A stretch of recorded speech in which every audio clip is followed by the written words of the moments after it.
আজকে বানাবো মরলা মাছের বড়া।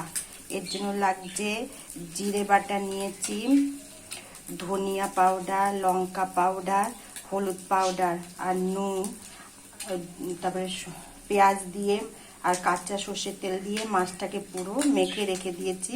আর এদিকে লাগছে লাউ পাতা। এই লাউ পাতার মধ্যে আমি নুন মেখে রেখে দিয়েছি লাউ পাতাটা নরম হওয়ার জন্য।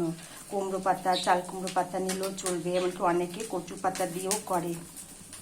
তাই এখন এগুলো পাতার মধ্যে দিয়ে একটা পুর তৈরি করব।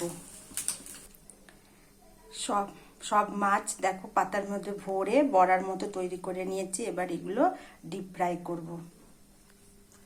তেল গরম হয়ে গেছে, এবার পাতাগুলো একটা একটা করে দিয়ে ভেজে নেব।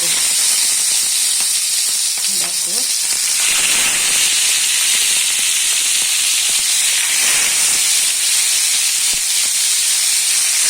এটা খেতে খুব স্বাদ হয়। আমার তো পুরো ভাত খাওয়া হয়ে যায় এই বড়া দিয়ে।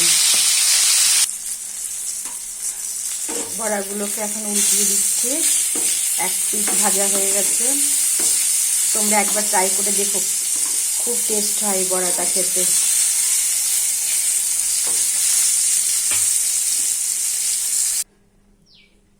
এই দেখো 5টা মাছ হয়ে গেছে ভাজা, আবার দিয়ে দিচ্ছি। দেখো